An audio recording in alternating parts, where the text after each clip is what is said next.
Welcome to all dear students. In last lecture we study about general examples of a periodic table. म्हणजे आपण periodic table पाहिला होता. तुम्हाला माहिती आहे की आपल्याकडे मॉडर्न periodic table आहे. ओके, ज्यामध्ये 118 एलिमेंट्स आहेत. Okay, you know that very well. तुम्हाला चांगल्या पद्धतीने माहिती आहे की आपण हा periodic table आपल्याला माहित आहे. ओके, या पिरियडिक टेबल मध्ये किती एलिमेंट्स आहेत? तर या पिरियडिक टेबल मध्ये 118 एलिमेंट्स आहेत. या 118 एलिमेंटचं क्लासिफिकेशन इलेक्ट्रॉनिक कॉन्फिगरेशन नुसार S block, P block, D block आणि एफ ब्लॉक यांच्यामध्ये झालेला आहे. पण विद्यार्थी मित्रांनो लक्षात ठेवा, आपल्या समोर जो आता सध्या उपलब्ध पिरियडिक टेबल आहे हा जो उपलब्ध पिरियडिक टेबल आहे याला मॉडर्न पिरियडिक टेबल असं म्हटलं जातं. काय म्हटलं जातं? Modern periodic table. हा 1913 मध्ये हेनरी मोसले यांनी अरेंज केला होता. मग असं म्हणता येईल का आपल्याला हेनरी मोसलेने फक्त एलिमेंटची अरेंजमेंट केली? तर विद्यार्थी मित्रांनो, हा पिरियडिक टेबल तयार होत असताना बरेचसे प्रयत्न हे वेगवेगळ्या सायंटिस्टने केलेले आहेत. सुरुवातीला 118 एलिमेंट नव्हते, तर सुरुवातीला किती एलिमेंट होते? फक्त 30 एलिमेंट होते. ते कोणाला लक्षात आले होतं? तर ते डोबे रायनर या सायंटिस्टला लक्षात आलं होतं. चला एक एक पॉइंट आपण पाहूया. This is a modern periodic table. Okay, and this modern periodic table is come by more efforts of different scientists. Okay, आणि त्याचबरोबर अनेक असे एलिमेंट आहेत की ज्यांच्यावरती रिसर्च चालू आहे. चला पहा, today we are going to start history of a periodic table. म्हणजे हा जो मॉडर्न पिरियडिक टेबल आहे मी आता दाखवला, तो कसा तयार झाला किंवा तिथपर्यंत अरेंजमेंट येण्यासाठी कोणकोणत्या महत्त्वाच्या सायंटिस्टने योगदान दिलं पाहू आपण. हिस्ट्री ऑफ पिरियडिक टेबल म्हणजे सुरुवात काय आहे, तर आपण याला इंट्रोडक्शन ऑफ पिरियडिक टेबल देखील म्हणू शकता. त्याला काय म्हणू शकतो मी? इंट्रोडक्शन ऑफ पिरियडिक टेबल देखील म्हणू शकता. पहा काही पॉइंट्स इथे मी सांगतो.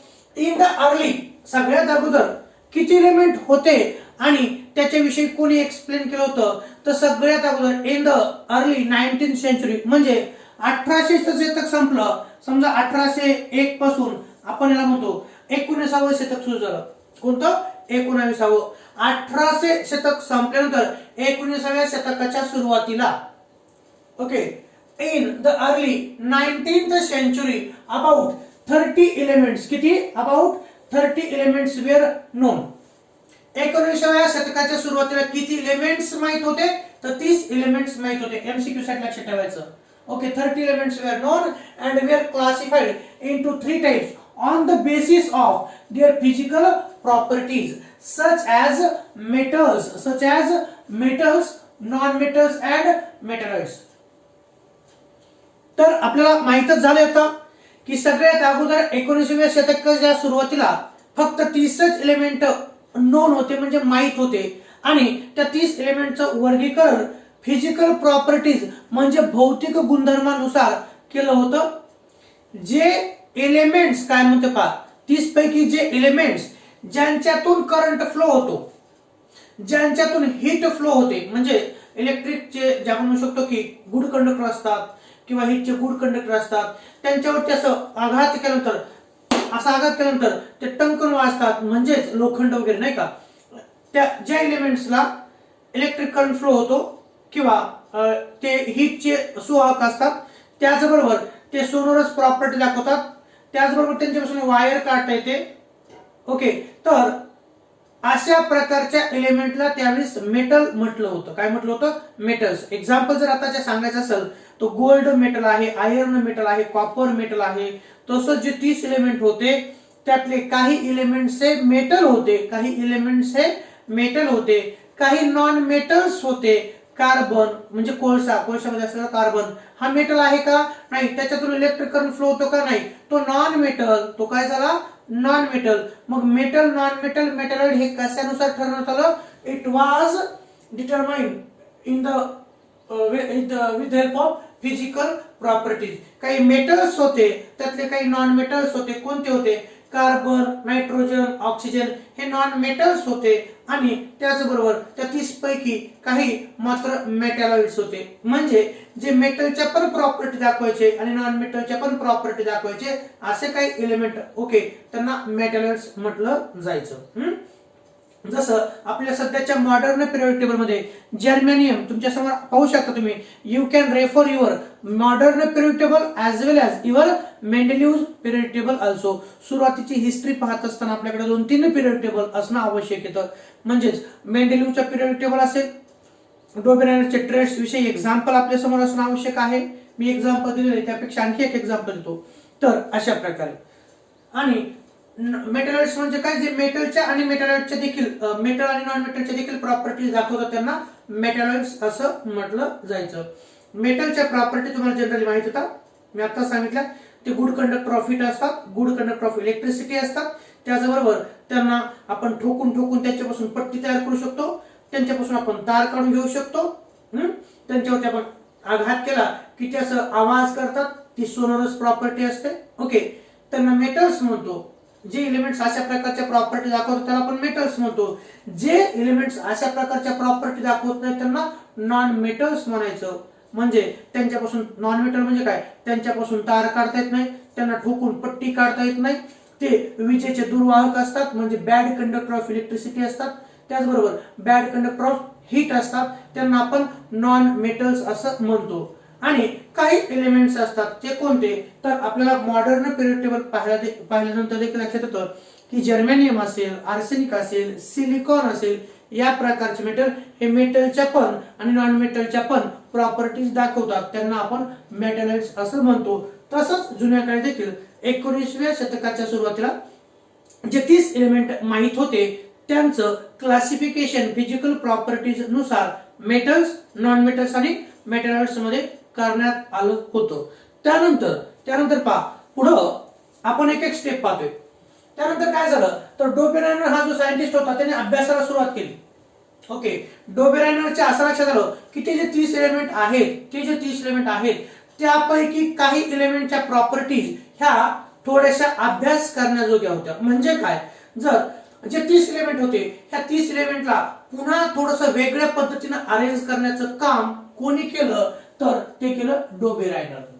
कोणी केलं, डोबेरायनरनं एलिमेंटचं क्लासिफिकेशन करायला सुरुवात केली. वरती एवढं सांगितलं की 30 एलिमेंट होते आणि 30 एलिमेंटला त्यांच्या फिजिकल प्रॉपर्टीज नुसार मेटल्स, नॉन मेटल्स आणि मेटॅलॉइड्स मध्ये करण्यात आलं. त्याच्या पुढे जाऊन एक स्टेप जर कोणी केली असेल तर ती कोणतं तर डोबेरायनर या सायंटिस्टनं 3 एलिमेंटचे ग्रुप केले, त्यालाच ट्राइड असं म्हटलं जातं. डोबेरायनर्स ट्राइड. त्याचं काय गुणधर्म आहे ते देखील आपल्याला पाहायचं आहे. पाहायचं Dobereiner triads according to Dobereiner okay, according to Dobereiner in 1829 ही सुरुवात होती. आता हे 1829. Dobereiner in 1829 elements could be arranged in groups of 3 called as a triad. त्यांना काय म्हणतो, ट्राइड. आणि डोबेरायनरनं 3 एलिमेंटचे स्टडी, त्यांनी सर्व 30 एलिमेंटची स्टडी केली आणि त्याच्या असं निदर्शनास आलं जर आपण कोणतेही 3 एलिमेंट घेतले म्हणजे जवळजवळचे जर पाहिलं 3 एलिमेंट घेतले तर मधला जो एलिमेंट आहे मधल्या एलिमेंटचं ऍटॉमिक मास हे पहिल्या आणि तिसऱ्याच्या बेरजेच्या त्याच्या हे कशाविषयी येतं, दोघांची बेरीज केली त्यांच्या सरासरी एवढं येतं. कसं एवढं येतं तर सरासरी एवढं येतं. पाहायचं in such a way that atomic mass of the middle element was an arithmetic mean of the atomic weight of the other two. Marathi सांगतो, सोडियम लिथियम आहे, हा सोडियम आहे आणि हा पोटॅशियम आहे. लिथियमचा ॲटॉमिक नंबर आपल्याला माहिती आहे किती आहे, हायड्रोजन, हेलियम, लिथियम. लिथियमचा ॲटॉमिक नंबर 3 आहे, सोडियमचा 11 आणि पोटॅशियमचा 19. 3, 11 आणि 19 हे ॲटॉमिक नंबर आहेत आणि कंसामधले ॲटॉमिक मास नंबर आहेत. लिथियमचा ॲटॉमिक मास नंबर 7, सोडियमचा ॲटॉमिक मास नंबर 23, पोटॅशियमचा 39. असे किती एलिमेंट आहेत, असे 3 एलिमेंट आहेत. तर इथं सांगितलंय डोबेरायनरनं अशी स्टडी केली की जर हे 3 एलिमेंट असतील, या 3 एलिमेंट पैकी पहिला एलिमेंट आणि शेवटचा एलिमेंट म्हणजे पहिला आणि तिसरा यांची जर आपण बेरीज केली, पहा इथं पहा ऍटॉमिक मासेसची 7 आणि 39 यांची बेरीज केली तर किती येते? 46 येते. आणि त्या 46 ला 2 या संख्येने आपण जर भाग दिला तर ते किती उत्तर? 23 येतं. हे 23 ऍटॉमिक मास कोणाचं आहे? तर मधल्या एलिमेंटचं आहे. ओके, मिडल एलिमेंटचं आहे. आलं लक्षात? लिथियम, सोडियम आणि पोटॅशियम हे 3 एलिमेंट आहेत. यांच्या प्रॉपर्टीज सारख्या आहेत असं त्यांनी सांगितलं. आणि ज्या वेळेस आपण ऍटॉमिक मास कोणाचं? पहिल्याचं आणि तिसऱ्याच्या ऍटॉमिक मासची बेरीज केली आणि त्याला भागितले, हे 2 एलिमेंटची 2 संख्या ठेवली तर जो भागाकार येतो म्हणजे 46 भागिले 2 23. तर 23 हे ऍटॉमिक मास कोणा एवढं येतं?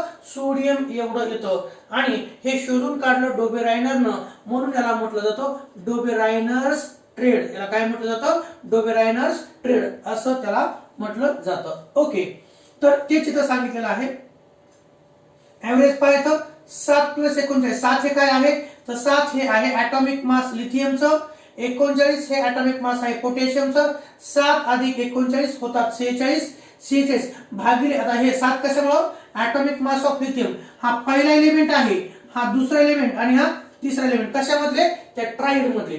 पहिल्या एलिमेंट आणि तिसऱ्या एलिमेंटची बेरीज केली, त्याची जी काही सम येते, ओके, त्याची जी काही बेरीज केली, त्याची जे काही बेरीजची संख्या येते त्या संख्येला हे 2 एलिमेंट आहेत म्हणून त्या 2 न जर भाग दिला तर येणारं उत्तर जे आहे ते 23 एवढं आलं. आणि 23 एवढं ऍटॉमिक मास कोणाचे? तर सोडियमचं आहे असं डोबेरायनर यांनी सांगितलं. Okay, so this is called as a Dobereiner trade.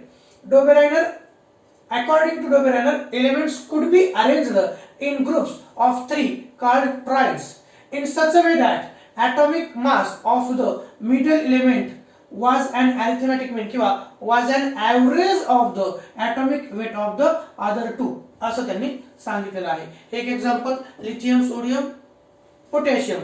Okay, 7, 23, 39 हे ऍटॉमिक मासेस आहेत. यांची बेरीज पहिल्याची आणि तिसऱ्याची बेरीज केली तर आणि त्याला जर 2 न भाग दिला तर ती जी संख्या येते ती मिडल एलिमेंटच्या ऍटॉमिक मास एवढी असते. एवढं लक्षात ठेवायचं. ठीक आहे, हे एक झालं डोबेरायनरचं ट्रेड. दुसरं एक एक्झाम्पल देतोय ते पहा. दुसरं एक्झाम्पल डोबेरायनर ट्रेडचं ते आहे, मी म्हणतो असं की आपल्याला हॅलोजन्स माहित आहेत. हॅलोजन्स माहित होतं. कोणतं? क्लोरीन. क्लोरीनचा ऍटॉमिक नंबर जर पाहिला तर 17. इथे ऍटॉमिक नंबरचं आपल्याला घेणं देणं नाही, फक्त ऍटॉमिक नंबर किती आहे ते तुम्हाला लक्षात राहण्यासाठी सांगतोय. 17. त्याचा ऍटॉमिक मास किती आहे? तर या क्लोरीनचा ऍटॉमिक मास आहे 35.5. किती आहे? 35.5 आहे. त्यानंतर ब्रोमीन. कोणता? तर ब्रोमीनचा आहे 80. किती? तर 80 आहे. आणि आयोडीनचा आहे 126.5. 126.5. तर मी असं म्हणेल विद्यार्थी मित्रांनो, हा क्लोरीन आहे, हा ब्रोमीन आहे आणि हा आयोडीन आहे. क्लोरीनचा ऍटॉमिक मास हे 35.5 आहे. ओके, ब्रोमीनचा ऍटॉमिक मास हे 80 आहे आणि आयोडीनचा ऍटॉमिक मास हे 126.5 एवढं आहे. तर अकॉर्डिंग टू डोबेरायनर काय असतं? तर क्लोरीनचा ऍटॉमिक मास आणि आयोडीनचा ऍटॉमिक मास यांची जर आपण बेरीज केली आणि तिला जर 2 न भागितलं तर जवळपास ऍटॉमिक मास जे येणार आहे किंवा जे काही भागाकार येणार आहे तो भागाकार या ब्रोमीनच्या ऍटॉमिक मास एवढाच असणार आहे. चला ते सांगतोय. ऍव्हरेज जर आपण पाहिलं, ऍव्हरेज ते कसं? पहिल्याचं किती आहे? 35.5 एवढं आहे. ओके, हा पहिला आहे. नंतर तिसरा 126.5. 35.5 भागिले 35.5 अधिक 126.5 भागिले किती? 2. हे असं का बरं? आपल्याला पाहायचंय याच्या एवढं ऍटॉमिक मास येतं का नाही. Average atomic mass of first and last element in a triad is equal to the middle atomic mass of this element. तर average atomic mass 35.5 हे क्लोरीनचं मास आहे, 126.5 हे आयोडीनचं आहे, भागिले 2 कारण हे 1 आणि 2 भागिले 2. आणि याचं जर आपण पाहिलं, तुम्ही जर पाहिलं तर पहा किती येते बेरीज. 5 म्हणजे झालं 1. ओके, 7 5 12 आणि 35.5 35.5 अधिक आपण जर पाहिलं 126.5. ओके, इथं 0 हातचा 1 6 आणि 6 म्हणजे हातचा 1 आणि हे 6 7 7 आणि 5 12. त्यानंतर 3 आणि 12 आणि हातचा 1 3 आणि 3 6 आणि इथं 162. 162 किती आली तर 162 काय आलं तर पहा 162 भागिले 2. जर आपण पाहिलं 162 भागिले 2 80 16 आणि वेगवेग म्हणजे किती न उत्तर तर 81. किती येतं तर 81 एवढं उत्तर येतं. तर क्लोरीन, ब्रोमीन आणि आयोडीन हे 3 एलिमेंट आहेत. क्लोरीन आणि आयोडीन यांच्या ॲटॉमिक मासेसची बेरीज 162 आली भागिले 2 जर केलं तर किती आलं 81. 81 हे काय आलं तर ह्या पहिल्या आणि तिसऱ्या दोघांच्या ॲटॉमिक मासेसचा ॲव्हरेज आलं आणि 81 ही संख्या कोणासोबत मॅच होते तर ब्रोमीन याच्यासोबत मॅच होते. किंवा त्यांना एक्झॅक्ट नाही झाली तर जवळपास ते मॅच झालेली आहे. याला म्हटलेलं आहे डोबेरायनर्स ट्रेड. 30 एलिमेंट. त्याचबरोबर स्ट्रोंटियम, बेरियम, रेडियम असं पण एक आणखी एक ट्रेड आपल्याला लिहिता येतं डोबेरायनरचं triad. Properties of the middle element पाहता हे जे आहे ना क्लोरीन, ब्रोमीन, आयोडीन तर properties of the middle element were in between those of the other two elements.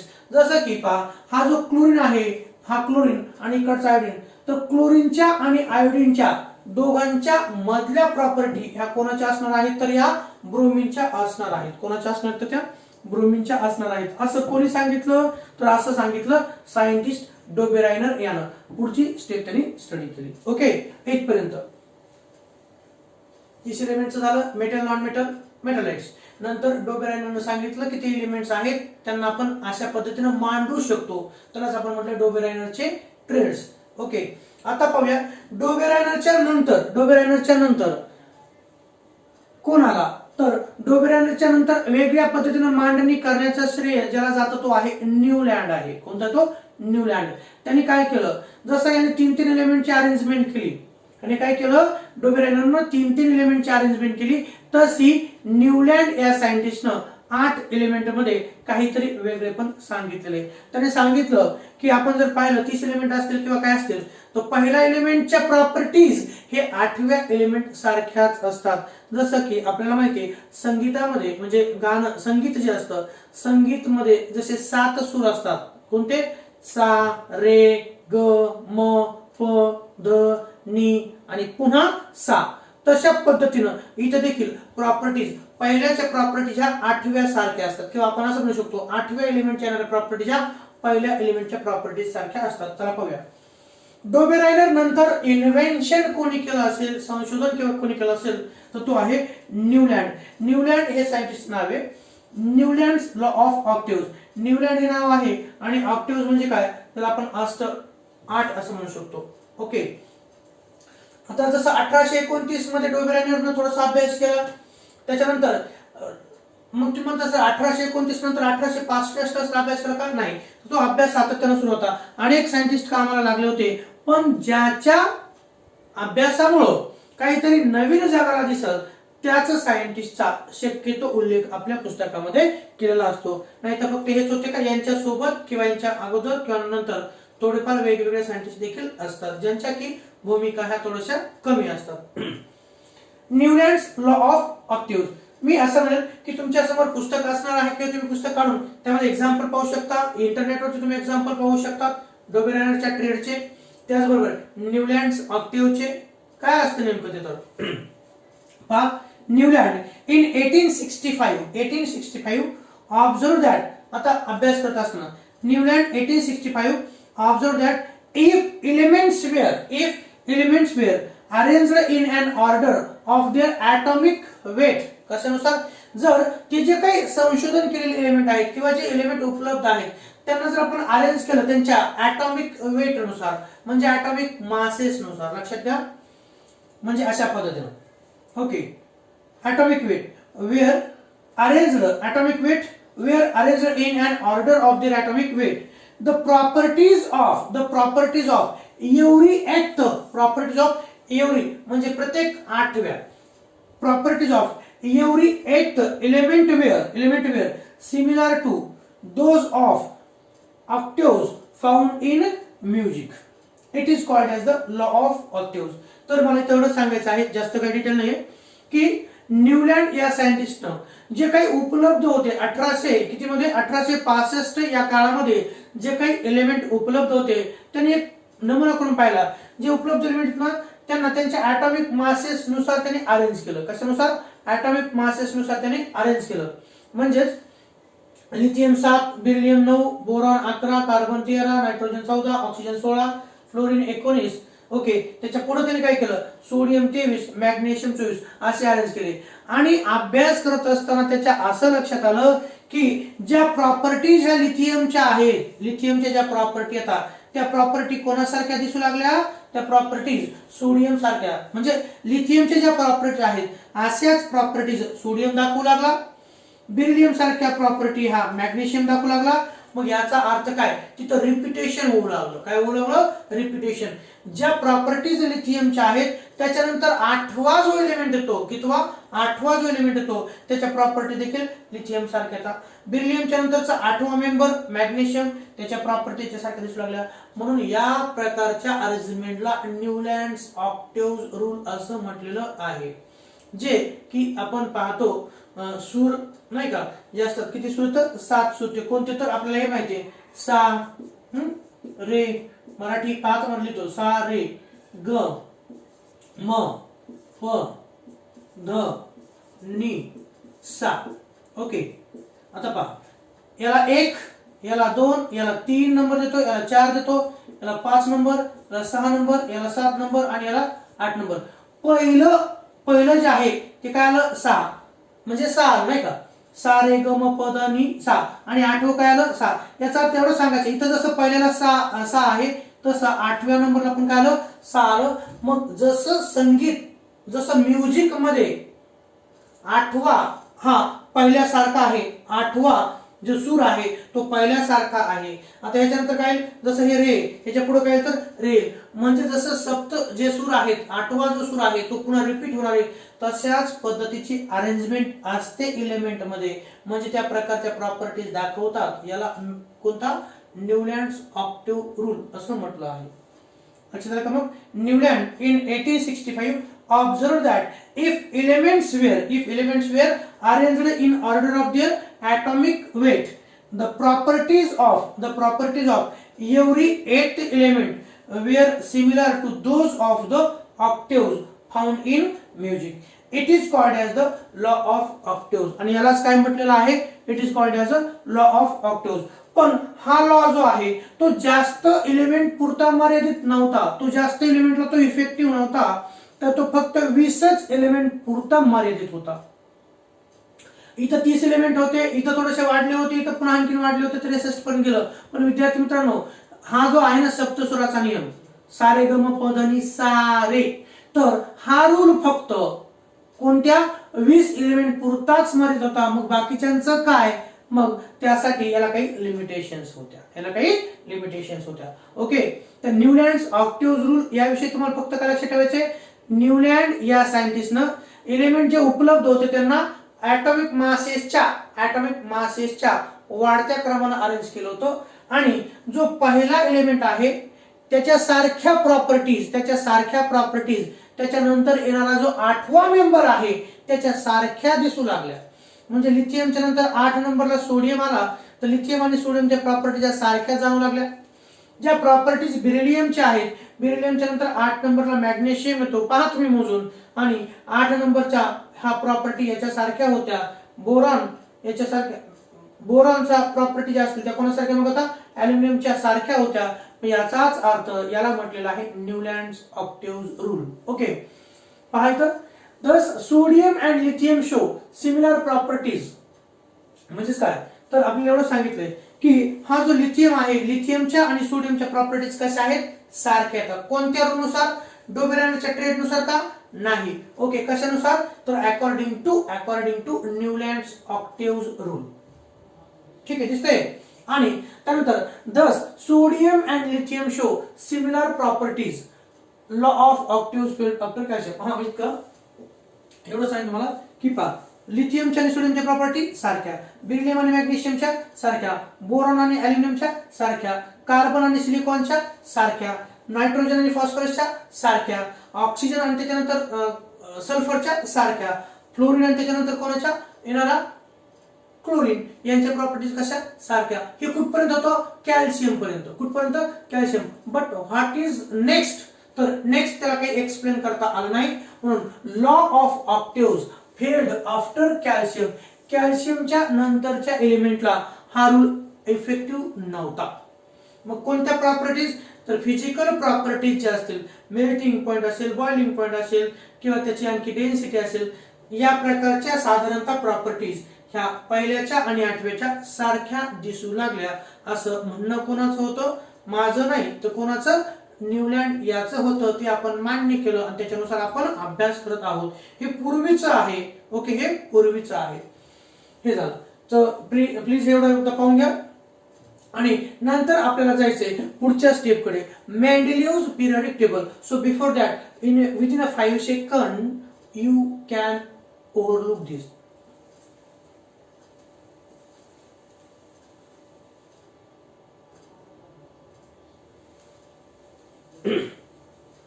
पाहिलं? ओके. फक्त आता हे झालं न्यूलँड्स. मग लगेच न्यूलँडच्या नंतर लगेच मॉडर्न पिरियड टेबल आलं का? तर नाही. अगोदर 30 एलिमेंटचं मेटल, नॉन मेटल, मेटलाइट्स मध्ये रूपांतर. त्यानंतर आपण पाहिलं तर न्यूलँडचा ऑक्टेव्ह रूल आला. सॉरी, डोबेरेनरच्या नंतर न्यूलँड आला. आता हे न्यूलँडचा जो लॉ होता तो 20 एलिमेंटच्या पुरता मर्यादित होता आणि त्यावेळेसच्या त्या दरम्यानच्या काळामध्ये इथं 30च एलिमेंट होते, पण त्याच्या पुढच्या काळामध्ये म्हणजे न्यूलँड ज्यावेळेस उपलब्ध होता, तो अस्तित्वात होता, तो जिवंत होता, त्याच काळामध्ये जवळपास 63 एलिमेंटचं संशोधन झालेलं होतं. म्हणजे 63 एलिमेंट आहेत असं माहीत झालेलं होतं आणि न्यूलँडचा लॉ तर फक्त 20 पुरताच मर्यादित होता. मग त्याच्यानंतर वेगवेगळ्या सायंटिस्टनं पुन्हा डोकं लावलं. त्यात होता कोणता? मेंडेलिव्ह नावाचा सायंटिस्ट होता. मेंडेलिव्हनं सगळ्यात अगोदर आपण असं म्हणू शकतो पिरियडिक टेबलची अरेंजमेंट करण्याचा प्रयत्न केला. इथं डोबेरेनरचे ट्रेंड याने हे बघा ब्लॉक मध्ये बसवण्याचं काम मेंडेलिव्हने केलं, पण इथं फक्त 3 एलिमेंटचे ग्रुप करण्याचं काम डोबेरेनरने केलं. पहिला आणि 8व्या एलिमेंटच्या प्रॉपर्टीज सारख्या असतात असं सांगण्याचा प्रयत्न न्यूलँडने केला, पण कोणताही शास्त्रीय असा साचा नव्हता किंवा त्याला असं सांगितलं नव्हतं की हे ऍटॉमिक नंबर नुसार आहेत का, ऍटॉमिक मास नंबर आहेत. या प्रकारे कोणत्याही प्रकारची सिस्टमॅटिक अरेंजमेंट या दोघांनी केली नव्हती. तर सगळ्यात अगोदर जे एलिमेंट्स आहेत त्यांना विशिष्ट अशा प्रॉपर्टीज नुसार रचण्याचं काम, अरेंज करण्याचं काम हे मेंडेलिव्ह या सायंटिस्टनं केलेलं आहे. पहा, आता इथं 1800चं शतक संपलं होतं, 1900चं शतक सुरू झालं होतं, इकडे मात्र आपण समाप्तीला आलो होतो. 1869. मेंडेलिव्हज पिरियडिक टेबल कोणता? मेंडेलिव्ह. डायमेट्री मेंडेलिव्ह कोणता? पहा, याचं नाव आहे डायमेट्री. ओके, डायमेट्री मेंडेलिव्ह या नावाचा सायंटिस्ट याने एलिमेंटचं अरेंजमेंट केलेलं आहे. तुमच्याकडे देखील आहे. You can refer your book in that there is a given Mendeleev's periodic table. Also you studied in 10th standard. Mendeleev's periodic table in which 63 elements were present.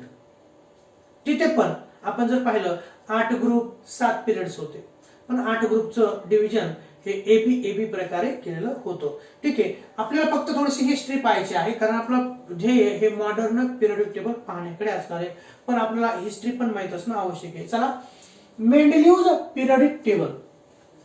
How many elements were exist in Mendeleev's periodic table? So there were 63. पाहत होता Mendeleev's periodic table. Mendeleev in 1869 gets the credit. त्याला आपण म्हणू शकतो त्याच्या नावाने झालं ते. Gets the credit to make a very significant contribution in the formation of periodic table. सगळ्यात अगोदर एलिमेंटची मांडणी करण्याचं श्रेय हे मेंडेलिव्ह या सायंटिस्टच्या नावावरती आहे. He was arranged 63 elements. Okay, मेंडेलिव्हच्या पिरियडिक टेबल मध्ये किती एलिमेंट्स आहेत किंवा होते? तर 63. Mendeleev was arranged 63 elements in 8 groups. किती ग्रुप्स? 8 ग्रुप्स. ग्रुप्स म्हणजे काय? उभ्या ज्या लाईन्स असतात पिरियडिक टेबलच्या त्यांना ग्रुप्स आपण म्हटलेले. ज्याला vertical column in periodic table are called as groups. मेंडेलिव्हच्या पिरियडिक टेबल मध्ये किती ग्रुप होते?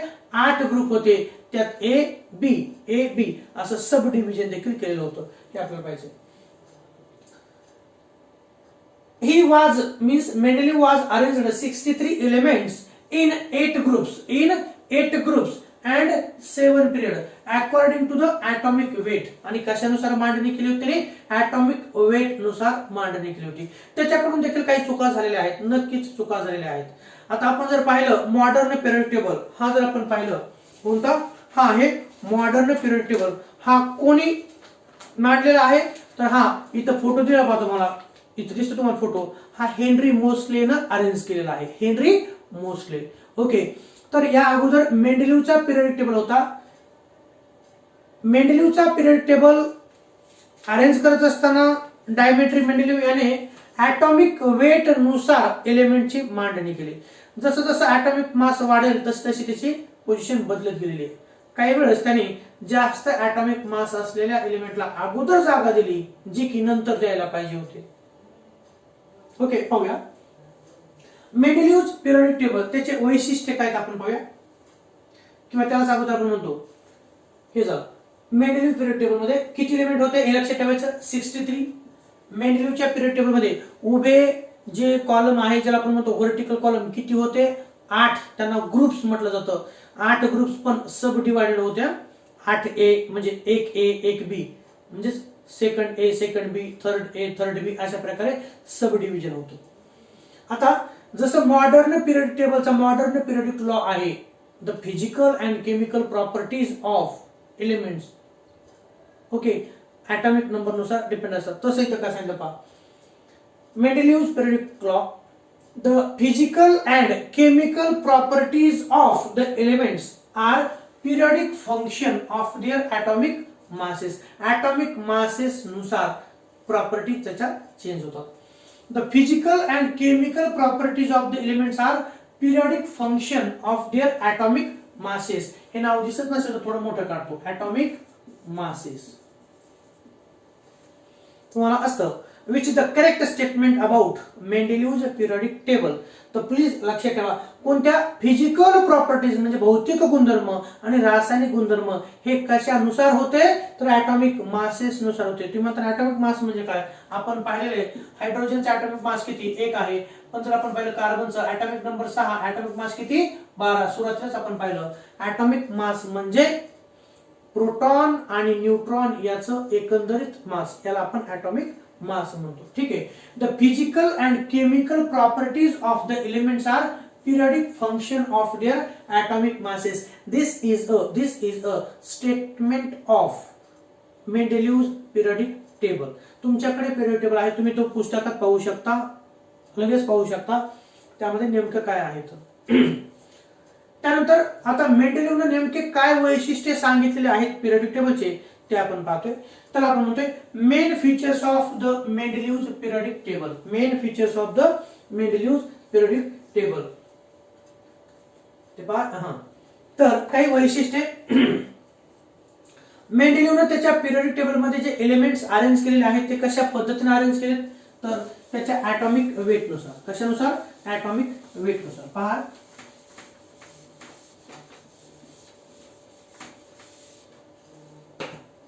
Okay. The elements arranged in an increasing order of their atomic masses. कशानुसार? ॲटॉमिक मासेस नुसार. जसं तुम्ही जर पाहू शकता फ्लोरीन क्लोरीन ब्रोमीन, किंवा आपण जर पाहिलं तर सोडियमचा ॲटॉमिक नंबर 11 आहे, त्याचा ॲटॉमिक मास 23 आहे.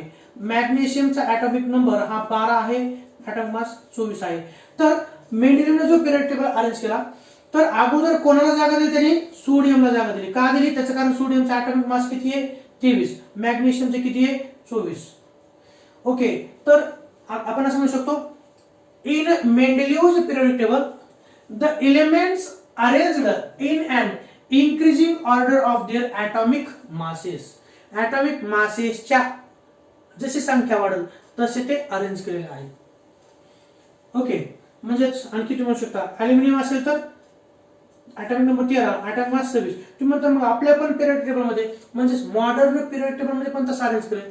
मॉडर्न पिरियड टेबलचा अभ्यास नंतर केला, अगोदर कोणता अभ्यास झालाय? मेंडेलिव्हच्या पिरियडिक टेबलचा अभ्यास.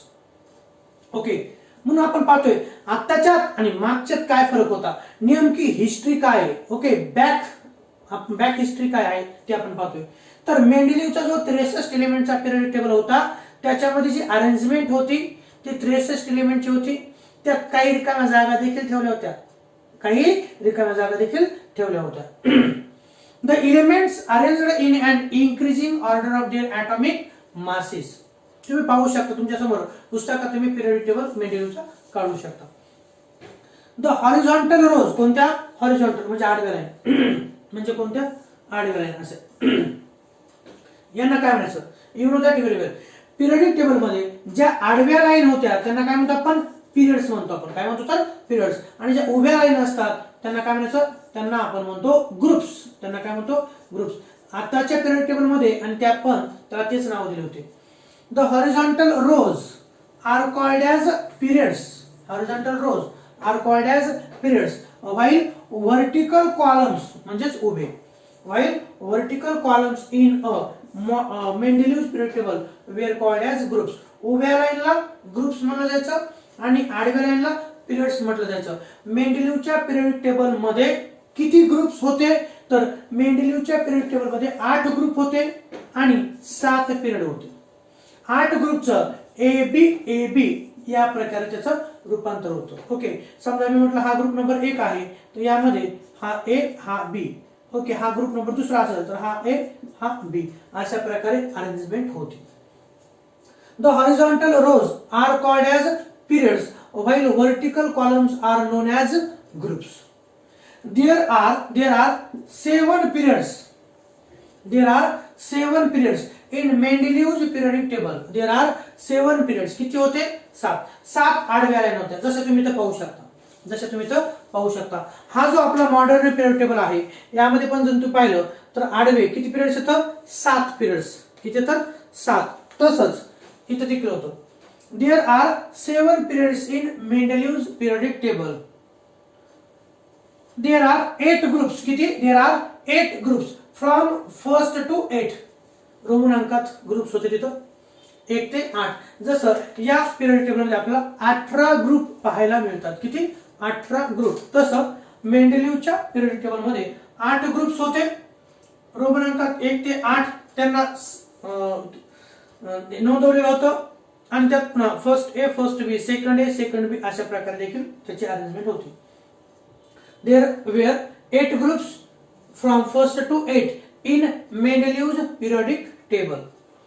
हे त्याचे वैशिष्ट्य आहेत, जसं कॅरेक्टरिस्टिक्स आपण म्हणतो किंवा features. Right any 4 features of Mendeleev's periodic table. किंवा तुम्हाला विचारलं जाऊ शकतं एमसीक्यू मध्ये, how many groups were present in Mendeleev's periodic table? So there were 8 groups and there were 7 periods. 7 period, 8 groups. Each group divided A and B. जसं पहा, मेंडेलिव्हच्या period table मध्ये एक फर्स्ट ग्रुप असेल तर तो ए बी, सेकंड असेल तर A B असं सब कॅटेगरायझेशन देखील केलं होतं. Each group divided into A and B sub groups. इथलं मोडलंय का? सब ग्रुप्स. ओके, कशाबद्दल सांगतो आपण? मेंडेलिव्ह टेबल मधलं. Each group divided into A and B sub group. जसं आपल्याला माहिती आहे विटॅमिन B1 आहे, B2 आहे, त्या पद्धतीनं इथं ग्रुप मध्ये पण ए बी अशा पद्धतीने त्याचं रूपांतर केलं होतं. मेंडेलिव्ह वाज arranged 63 elements in his periodic table. किती एलिमेंट्स त्याने अरेंज केले होते? तर 63 एलिमेंट्स त्याने अरेंज केले होते. मेंडेलिव्ह केप्ट सम व्हॅकंट प्लेसेस. आता त्यावेळेस देखील, आता जर आपण पाहिलं, हा जो मॉडर्न पिरियड टेबल आहे यामध्ये कुठंही आपल्याला रिकामी जागा दिलेली नाही. पण मेंडेलिव्हच्या पिरियडिक टेबल मध्ये काही व्हॅकंट म्हणजे रिकामी जागा ठेवली होती, रिकामे डब्बे ठेवले होते. त्याचं कारण असं होतं की भविष्यात म्हणजे त्या प्रॉपर्टीचे एलिमेंट तिथं नव्हते आणि शोध लागू शकतो किंवा अशा प्रकारचे प्रॉपर्टीज असलेले एलिमेंट नाही, तर म्हणून त्याने रिकामी जागा ठेवलेली होती. Mendeleev kept some vacant places in periodic table for future elements that was not discovered up till now. म्हणजे आपण जर पाहिलं की समजा सोडियम हा आहे, त्याचा ॲटॉमिक मास 23 आहे, त्याला अरेंज केलं, ॲल्युमिनियम 26 अरेंज केलं, पण इथं जो येणार आहे याच्यासारख्या जशा प्रॉपर्टीज आपण जर म्हणलं की डेन्सिटी जी आहे डाव्या साईड उजव्या साईड कमी वाढते असं जर म्हटलं आपण, तर इथं मात्र ती फ्रिक्वेन्सी मॅच होणारा एलिमेंट नव्हता, म्हणून त्याने काय केलं तर त्याला रिकामी जागा सोडलेली होती. Mendeleev kept some vacant places in his periodic table for future elements that was not discovered up till now. त्याचबरोबर आपण पाहिलं तर मॉडर्न पिरियडिक टेबल मध्ये पण काही एलिमेंट वरती संशोधन सातत्यानं चालू आहे. ओके, संशोधन चालू आहे. 119. आता जर आपण पाहिलं तर पिरियडिक टेबल मध्ये एलिमेंट्स किती आहेत या, तर 118 हे एलिमेंट्स या पिरियडिक टेबल मध्ये आहेत, पण 119 नंबरचा एलिमेंट देखील शोधला गेलेला आहे, त्याच्यावरती संशोधन चालू आहे. ते कोणता आहे तर अनयुरेनियम आहे. कोणता? अनयुरेनियम त्याला आपण म्हणतो. युने ठीक आहे, अनयुरेनियम आहे, त्याच्यावरती संशोधन चालू आहे. अनयुरेनियम ओके, ती स्पेलिंग बघूया. नंतर हे झालं. when noble gases were discovered they do not disturb Mendelew's periodic table. आणि इथं सांगितलंय when noble gases were discovered. आता ज्यावेळेस 63 एलिमेंट होते त्याच्याकडे, त्या दरम्यानच्या काळामध्ये आपण जर पाहिलं तर तो जो काय पिरियडिक टेबल आहे, नोबल गॅसेसचा शोध लागला, मग त्याने काय केलं, नोबल गॅसेसला काय केलं, सगळ्यात शेवटी टाकून गेलं. Noble gases Ng, noble gases काय केलं त्यांनी तर सगळ्यात शेवटी टाकून दिले. आपण म्हणतो ना जे उशिरा येतात ते मागे बसतात, तसं पद्धतीनं जे एलिमेंट्स नोबल गॅसेस होते त्यांनी इकडे कुठंच मिक्स नाही केलं, त्यांनी शेवटची जागा, शेवटचा कॉलम, उभा कॉलम आपण त्यासाठी ठेवलेला आहे. when noble gases were discovered at the arrangement of elements, म्हणजे त्या दरम्यानच्या काळामध्ये they do not disturb Mendelew's periodic table. आणि त्या नोबल गॅसेसला त्यांनी काय ठेवलं तर बाहेर ठेवलं, त्यांनी या इकडच्या एलिमेंट्सला कोणत्याही प्रकारचा धक्का लागू दिला नाही, त्यांनी उचलला नाही किंवा इकडून तिकडे अरेंजमेंट केलेली नाही. So these are the features of Mendelew's periodic table. तर ह्या गोष्टी तुम्हाला क्लिअर असल्या पाहिजेत. तुम्हाला थोडक्यात हे थिअरी आहे, नक्कीच हे थेरॉटिकली आहे, पण आपल्याला काही गोष्टी थिअरी म्हणून लक्षात ठेवाव्या लागतील. मॉडर्न पिरियडिक टेबलच्या अगोदर कोणी तर या मेंडेलिव्हनं पिरियडिक टेबल अरेंज केला होता. हे झाले फीचर्स. काय झालं मग आता, what are the features of Mendeleev's periodic table? तर the elements arranged in an increasing order of their atomic masses. The horizontal rows are called as periods, while vertical columns are known as groups. There are 7 periods in Mendelew's periodic table and 8 groups in Mendelew's periodic table. Each group subdivided into A and B. हे माहिती आहे. Mendeleev was arranged 63 elements in his periodic table. Then Mendeleev kept, त्याने काही रिकाम्या जागा सोडल्या. Mendeleev kept some vacant places for future elements will be discovered. जे संशोधन होईल किंवा जे सापडतील त्यांच्यासाठी देखील जागा सोडली. आणि सगळ्यात शेवटी when noble gases were discovered, that noble gases do not disturb the Mendelew's periodic table. It means it kept at the one side of the table, periodic table. Okay, so these are the features. This is a history. So please observe us. Then after we will focus on demerits. हे झाले features. याचे काही तोटे पण होते. काही एलिमेंटला नसताना अगोदर जागा दिलेली, म्हणजे ॲटॉमिक मासेस नुसार अरेंजमेंट केलेली होती, पण काही एलिमेंटचा ॲटॉमिक मास हे कमी असताना देखील त्याला पलीकडे टाकलं आणि ज्याचं जास्त होतं त्याला मात्र अलीकडे टाकलं. असे पण काही त्रुटी त्याच्यामध्ये झाल्या, त्या त्रुटी देखील आपल्याला पाहायच्या. त्याला आपण म्हणतो demerits of Mendeleev's periodic table. So please focus once.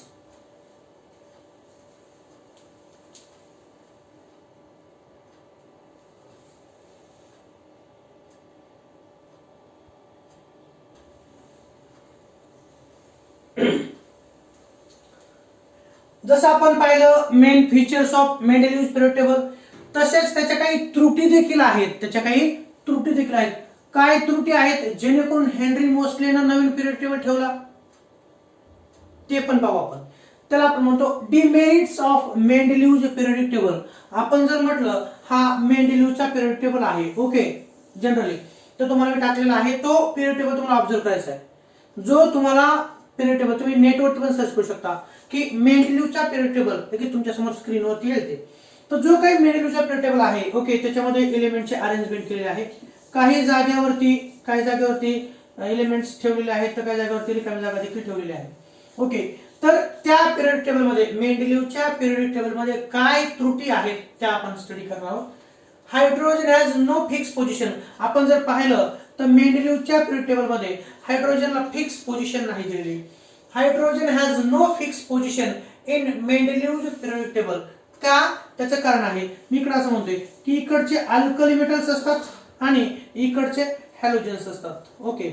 जसं आपण पाहिलं तर हायड्रोजनच्या काही प्रॉपर्टीज ह्या अल्कली मेटल सारख्या होत्या तर काही प्रॉपर्टी ह्या हॅलोजन सारख्या देखील होत्या ओके. म्हणजे अल्कली सारखे म्हणजे काय, जसं आपल्याला माहिती आहे सोडियम मेटल जर आपण पाहिलं तर 281 एवढे इलेक्ट्रॉन्स असतात. सोडियम काय करतो, त्याला स्टेबल होण्यासाठी एक इलेक्ट्रॉन देऊन टाकतो नाही का, देऊन टाकतो Na प्लस होतो म्हणजे 2.8 आणि एक इलेक्ट्रॉन निघून जातो ठीक आहे.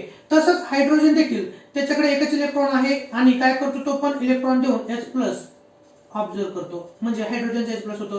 जसं अल्कली मेटल्स एक इलेक्ट्रॉन देतात तसं हायड्रोजन देखील एक इलेक्ट्रॉन देतो म्हणजे त्या प्रॉपर्टीज अल्कली मेटल सारख्या झाल्या.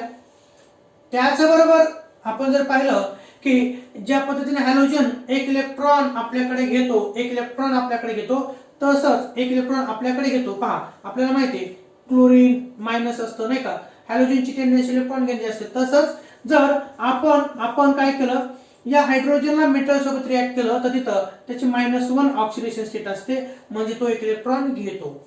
एवढंच मला सांगायचं आहे की ज्या पद्धतीनं अल्कली मेटलच्या प्रॉपर्टीज असतात तशा प्रॉपर्टी काही प्रमाणात हायड्रोजन दाखवतो. त्याचबरोबर जशा प्रॉपर्टीज हॅलोजनच्या असतात त्याच प्रकारच्या प्रॉपर्टी हायड्रोजन दाखवतो. म्हणून मेंडेलिव्हनं हायड्रोजनला ना अल्कली ग्रुप मध्ये ठेवलं ना हॅलोजन्स मध्ये ठेवलं तर कुठे ठेवलं त्यांनी सेंटरला ठेवलं. याचा अर्थ कोणत्याही प्रकारची फिक्स पोझिशन ही मेंडेलिव्हच्या पिरियडिक टेबल मध्ये नव्हती. एवढंच लक्षात ठेवायचे.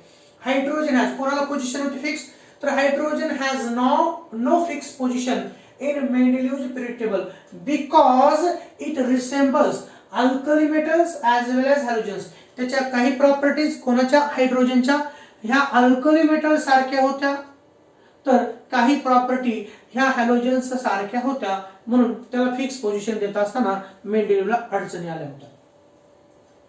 जसं आपण पाहतो ओके. नंतर आयसोटोप्स. आता आपण जर पाहिलं आयसोटोप्स म्हणजे काय, आयसोटोप्स हे एकाच एलिमेंटचे वेगवेगळे ॲटम्स असतात नाही का. जसं आपण पाहिलं की मी सांगतो तुम्हाला कार्बन 612 आणि कार्बन इथे घेतोय 613 ओके. असं जर म्हटलं मी ॲटॉमिक नंबर 6 दोघांचा 6 आहे, इथं 12 ॲटॉमिक मास इथं 13 आहे. मग हे दोन्ही कसे पाहिजेत, ॲटॉमिक नंबर कसा आहे सारखा आहे, ॲटॉमिक मास कसा आहे वेगळा. मग इथं काय पाहिजे पहा, isotopes arranged at different positions but they have same chemical properties. तर मेंडेलिव्हच्या पिरियड टेबल मध्ये कार्बन 12 एका जागेवरती ठेवला, कार्बन 12 एका जागेवर ठेवला आणि कार्बन 13 एका जागेवर ठेवला. असं नको व्हायला. त्याचं कारण काय, तर कार्बन हे दोन्ही पण यांच्या फिजिकल प्रॉपर्टीज आपण जर पाहिल्या यांच्या जर केमिकल प्रॉपर्टीज आपण जर पाहिल्या दोघांच्या पण केमिकल प्रॉपर्टीज सारख्याच आहेत. मग केमिकल प्रॉपर्टी सारख्या असताना तुम्ही दोन जागेवरती एलिमेंट नाही ठेवू शकत ओके. पण याने मात्र ठेवले कार्बन 12 एका जागेवर कार्बन 13 दुसऱ्या जागेवरती ठेवलं आणि ही त्याची काय झाली तर चूक झाली, त्याची त्रुटी आहे. Isotopes arranged at different positions but they have same chemical properties. This is a demerit of Mendeleev. Then at certain places elements of higher atomic mass has been placed before an element of lower atomic masses. ठीक आहे ना. त्याने सांगितलं element आपण atomic massesच्या चढत्या क्रमाने ठेवू. मग सगळ्याच एलिमेंटच्या बाबतीत तो रूल पाहिजे होता. तर मेंडेलिव्हच्या पिरियड टेबल मध्ये तुम्ही देखील ऑब्झर्व करू शकता, तुमच्या देखील समोर आहे तो पिरियड टेबल. तर एक्झाम्पल जर पाहिलं तर कोबाल्टचं ऍटॉमिक मास 58.93 आहे आणि निकेलचं 58.71. मग आपण जर त्याच्या रूलनुसार पाहिलं तर निकेल हा अगोदर पाहिजे 58.71 आणि कोबाल्ट हा काय पाहिजे तर नंतर पाहिजे, बरोबर ना. 58.71 ऍटॉमिक मास हे निकेलचं आहे म्हणून निकेल अगोदर आणि कोबाल्टचं 58.93 आहे म्हणून तो नंतर पाहिजे, असं पाहिजे. पण मेंडेलीवच्या पिरियड टेबल मध्ये मात्र कोबाल्टच्या निकेलच्या नंतर कोबाल्ट नाही तर निकेलच्या अगोदर कोबाल्ट आहे, ही त्याची काय झाली तर त्रुटी झाली. ओके. ऍट सर्टन प्लेसेस, काही जागेवर at certain places and elements of higher atomic mass has been placed before an element of lower atomic masses. Example, कोबाल्टचं ॲटॉमिक मास 58.93 आहे आणि निकेलचं 58.71. रूल प्रमाणे निकेल अगोदर पाहिजे होता, पण त्या रूलला अवॉइड करून कोबाल्ट अगोदर लिहिला आणि निकेल नंतर लिहिला. ही त्रुटी आपल्याला मेंडेलीवच्या पिरियोडिक टेबल मध्ये पाहायला मिळते. आणि शेवटी some elements placed in same group have different properties. काही एलिमेंटच्या प्रॉपर्टीज वेगवेगळ्या असताना देखील त्यांना एकाच ग्रुपमध्ये ठेवण्यात आलं. जसं आपण आता थोड्या वेळापूर्वी म्हणलं की हायड्रोजनच्या काही प्रॉपर्टीज अल्कली सारख्या आहेत तर काही प्रॉपर्टीज हॅलोजन सारख्या आहेत, नाही का. तर मेंडेलीवनं जवळपास ज्या ज्या एलिमेंटच्या प्रॉपर्टीज सारख्या आहेत त्यांना एका ग्रुपमध्ये ठेवलं, पण काहीच्या बाबतीत त्याच्याकडून चूक झाली. ती चूक कोणती पहा. Some elements placed in same group have different properties. Example पहा, Mn हा मेटल आहे, Mn प्लेस्ड विथ हॅलोजन्स, जसं की फ्लोरीन, क्लोरीन, ब्रोमीन आणि आयोडीन हे हॅलोजन्स आहेत. मॅंगनीज हा मेटल आहे आणि हे काय तर नॉन मेटल्स आहेत. तर एकाच ग्रुपमध्ये आपण म्हणू शकतो, एकाच ग्रुपमध्ये उभी ग्रुप असतो, नाही का, उभा ग्रुप असतो, व्हर्टिकल कॉलम ग्रुप असतो. तर some elements placed in same group have different properties. त्या वेगवेगळ्या जे एलिमेंट्स आहेत या मेमेनची आणि इकडच्या हॅलोजनच्या प्रॉपर्टीच्या वेगवेगळ्या आहेत, तरी पण त्या काय ठेवल्या तर एकाच ग्रुपमध्ये ठेवलेल्या आहेत, असं निदर्शनास मेंडेलीवच्या पिरियोडिक टेबल मध्ये आले. जसे की Mn, फ्लोरीन, क्लोरीन, ब्रोमीन आणि आयोडीन जनरली सांगलो हा. तर हा Mn बाजूला पाहिजे होता, त्याच्या कारण ग्रुपमध्ये कोणत्याही पिरियोडिक टेबल मध्ये एका खाली एक येणाऱ्या एलिमेंटच्या प्रॉपर्टी जवळपास कशा असतात तर सारख्याच असतात. फ्लोरीन, क्लोरीन, ब्रोमीन, आयोडीन हे हॅलोजन्स आहेत, त्यांच्या प्रॉपर्टीज सारख्यात. पण ह्या सगळ्यांच्या प्रॉपर्टीज सारख्यात, पण ह्या Mn ची प्रॉपर्टी आहे का सारखी नाही. तो मेटल आहे, त्याची प्रॉपर्टी इलेक्ट्रॉन देण्याची आहे. Mn ची प्रॉपर्टी इलेक्ट्रॉन देण्याची आहे, तर ह्या हॅलोजनची प्रॉपर्टी इलेक्ट्रॉन घेण्याची आहे. मग अपोजिट प्रॉपर्टीज असताना देखील एकाच ग्रुपमध्ये एलिमेंट ठेवलेले आहेत असं कुठेतरी दिसलं, ही काय झाली त्या मेंडेलीवची ही झाली त्रुटी झाली, ही झाली त्याची demerits. Okay. So which is the demerit of Mendeleev's periodic table, हे तुम्हाला एमसीक्यू साठी पण येऊ शकतं किंवा write any 4 demerits of Mendeleev's periodic table हे थिअरी साठी देखील येऊ शकतं. Okay. So please observe this once. So thank you so much for today. Remaining part we will continue in next lecture, but you have to focus Mendeleev's periodic table. तुम्हाला सगळ्यांना मेंडेलीव्हचा periodic table हा तुमच्याकडे पुस्तकात तुम्ही observe करून यामध्ये पाहू शकता. Okay. So thank you so much for today.